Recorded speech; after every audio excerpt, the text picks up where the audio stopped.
Haleluya. Salam sejahtera bagi Bapak, Ibu, Saudara-saudari, keluarga besar GPD El Shaddai Magelang yang dikasihi oleh Tuhan.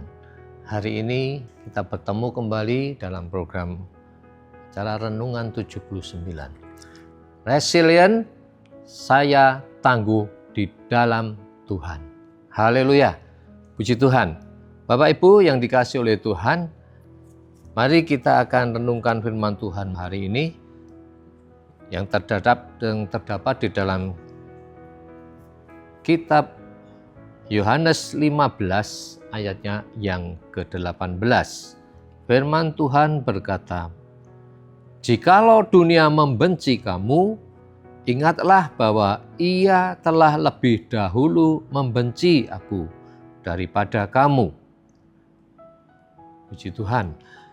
Nah, Bapak Ibu yang dikasihi oleh Tuhan, sebagai manusia yang kita hidup bersama dengan mereka, dengan yang lain, tidak dipungkiri bahwa selalu ada saja orang yang tidak suka atau membenci kita. Ya. Ada yang suka, ada yang benci. Ada yang merespon kehadiran kita dengan baik, tetapi ada juga mereka yang merespon kehadiran kita dengan tidak baik. Dan itulah kenyataannya, ya. Nah, umumnya manusia mendambakan keadaan yang hidup nyaman, ya, damai, hidup dalam keadaan tidak kekurangan. Terlebih mereka juga ingin menghindari apa yang namanya penderitaan, ya. Nah, oleh karena itu, demi menjaga kondisi yang nyaman tadi, ya, manusia kadang-kadang melakukan apapun, termasuk mengorbankan alam ini, ya. Misalkan menebang pohon, ya, dan secara membabi buta, ya, sehingga mendatangkan bencana banjir dan sebagainya. Bahkan orang lain melakukan hal-hal yang tidak berkenan di hadapan Tuhan, karena mereka ingin hidup lebih nyaman, ya. Nah, tetapi bagi pengikut Kristus, ya, nampaknya kenyamanan itu tidak selamanya akan menjadi bagian dalam kehidupan mereka. Kenapa? Karena penderitaan itu merupakan konsekuensi dari mengikut Yesus, ya. Oleh karena itu, jauh sebelum Yesus mempersiapkan para murid-muridnya untuk menghadapi penderitaan, supaya ketika mereka mengikut Yesus, mereka tahu bahwa mengikut Yesus mereka akan mengalami apa yang namanya penganiayaan, ya. Jadi, mengapa mereka akan dibenci oleh dunia? Yesus sudah mengingatkan, ya, mereka bahwa Yesus pun juga lebih dahulu dibenci oleh dunia ini. Nah, ayat tadi sudah mengatakan, kalau engkau mengikut aku, maka engkau akan dibenci oleh dunia ini, ya. Ayat 18 tadi, ya. Nah, oleh sebab itu murid-murid Tuhan Yesus memang berasal dari dunia ini, ya. Tetapi kenapa mereka dibenci? Ya, karena mereka telah dipilih oleh Tuhan untuk menjadi murid-muridnya. Apa yang Tuhan katakan bahwa ketika mereka mau mengikut Yesus, maka mereka pun akan dibenci oleh dunia ini. Sama seperti Yesus pun dibenci oleh dunia ini, ya. Sekalipun para murid itu menderita karena mengikut Yesus, Yesus menjanjikan bahwa Roh Kudus akan menolong mereka, akan menuntun mereka menyaksikan karya Yesus di dalam dunia ini. Kalau kita baca di dalam kitab Yohanes pasal 15 ayatnya yang ke-26 sampai ke-27. Nah, tetapi sebagai orang Kristen atau pengikut Yesus, kita pun tidak akan lepas dari apa yang namanya penderitaan. Karena mengikut Yesus itu artinya bahwa kita harus siap untuk menderita, ya. Nah, kebencian dunia akan tetap terjadi terhadap semua pengikut Yesus, termasuk kita, ya. Oleh sebab itu, mari kita harus mempersiapkan diri kita dan percaya bahwa Roh Kudus yang akan memampukan kita untuk mengikut Yesus. Nah, Bapak Ibu yang dikasihi oleh Tuhan, kembali kita kepada ayatnya tadi, Yohanes 15 ayatnya yang ke-18 sampai ayatnya yang ke-20. Di sana firman Tuhan katakan, "Jika dunia membenci kamu, ingatlah bahwa ia telah membenci aku sebelum kamu. Sekiranya kamu dari dunia, tentulah dunia mengasihi kamu sebagai miliknya. Tetapi karena kamu bukan dari dunia, melainkan Aku telah memilih kamu dari dunia, sebab itulah dunia membenci kamu." Ayatnya yang ke-20 mengatakan, "Ingatlah perkataan yang telah kukatakan kepadamu, seorang hamba tidaklah lebih besar daripada tuannya. Jika mereka telah menganiaya aku, mereka juga akan menganiaya kamu."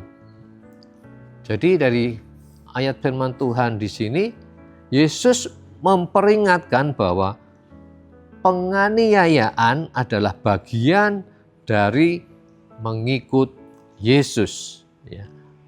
Dunia mungkin tidak akan menerima kita karena kita bukan dari dunia ini. Seperti tadi yang dikatakan di dalam pasalnya yang ke-19. Tetapi kita bukan sendiri, ya. Kita tidak sendiri sebab Yesus telah melalui hal yang sama. Nah, kenapa terjadi suatu penganiayaan jika kita menjadi pengikut Kristus? Nah, penganiayaan itu adalah bagian dari iman. Yesus tidak menjanjikan hidup yang mudah bagi pengikutnya, tetapi dia menjanjikan kehadiran dan kekuatannya. Sebagai pengikut Yesus, kita dipanggil untuk hidup berbeda dari dunia, tapi tetap berada di dunia ini untuk menjadi terang dan garam dunia. Nah, contoh sendiri adalah Yesus. Yesus sendiri mengalami penganiayaan. Jadi kita tahu betapa dia memahami apa yang akan kita hadapi.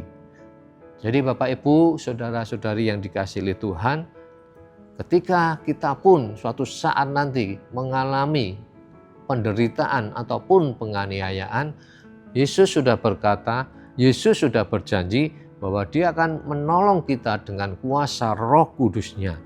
Dan dia memahami apa yang akan kita hadapi. Artinya bahwa Tuhan pasti akan menolong kehidupan kita.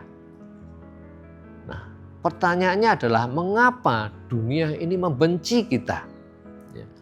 Dunia mungkin membenci karena kita memilih untuk mengikuti Yesus dan hidup sesuai dengan nilai-nilainya, bukan dengan nilai-nilai dunia ini.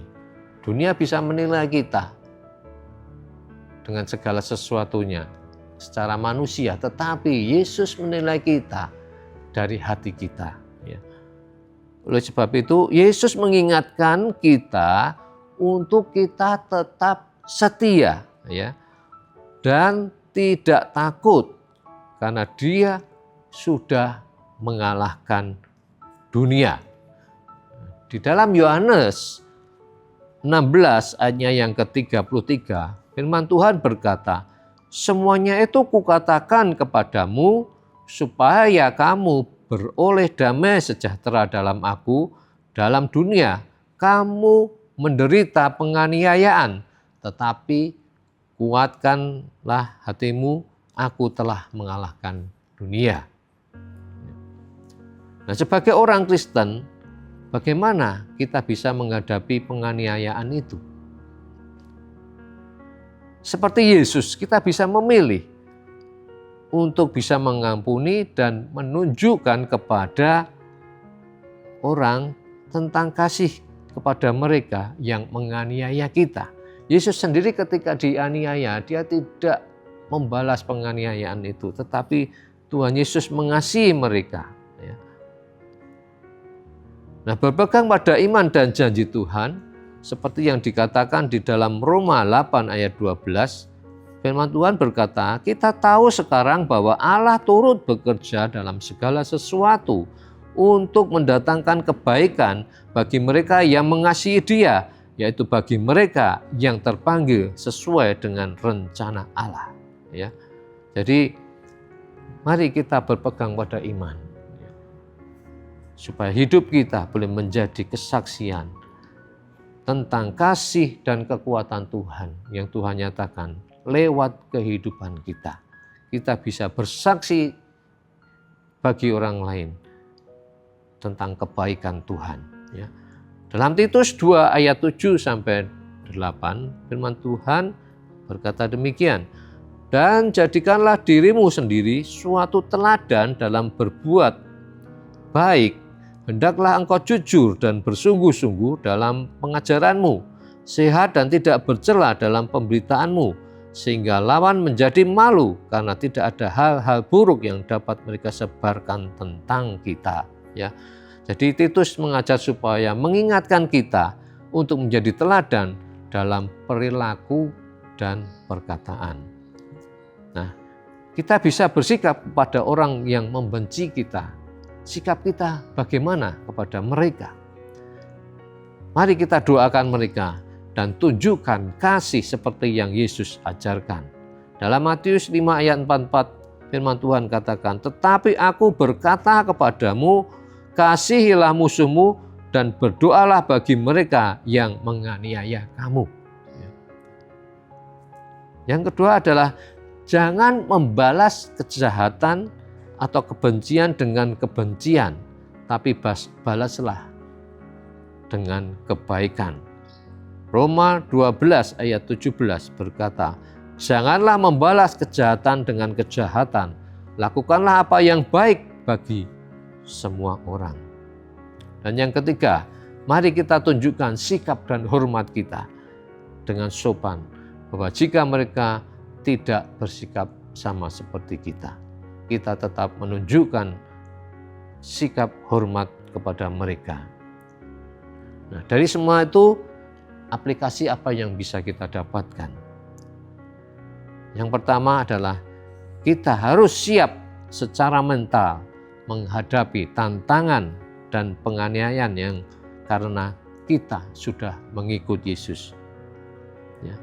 Dan yang kedua, tunjukkanlah kasih dan pengampunan kepada mereka yang membenci kita.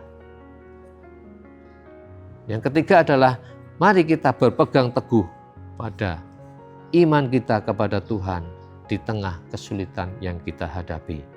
Mari kita fokus pada penerapan kasih dan pengampunan. Ketika kita menghadapi orang yang membenci kita atau menganiaya kita, kita bisa memilih untuk menunjukkan kasih dan pengampunan seperti yang Yesus ajarkan. Ini bukan berarti kita harus menerima perilaku mereka, tetapi kita bisa memilih untuk tidak membalas mereka dengan kebencian. Puji Tuhan. Demikian Bapak Ibu firman Tuhan yang bisa saya sampaikan. Kiranya itu boleh menjadi berkat dan kekuatan bagi Bapak, Ibu, saudara-saudari sekalian. Tuhan Yesus memberkati. Terima kasih telah mengikuti Renungan 79, kiranya dapat menjadi berkat bagi kita semua. Bapak Ibu, saudara-saudari yang dikasihi oleh Tuhan, bagi Bapak Ibu yang ingin didoakan untuk pokok doa tertentu atau menceritakan kesaksian baik mujizat, kesembuhan, pemulihan, masalah keluarga dan lain-lain, dapat disalurkan melalui chat WhatsApp di nomor 08113 27420088. Tuhan Yesus memberkati. Mari kita berdoa. Bapa, kami mengucap syukur buat kebenaran firman-Mu yang sudah kami dengar. Kiranya Engkau terus berbicara dalam kehidupan kami, dalam hati kami. Ajar kepada kami untuk kami tidak membenci orang yang menganiaya kami. Sebab firman Tuhan mengajar bahwa Engkau pun sudah dibenci oleh dunia ini.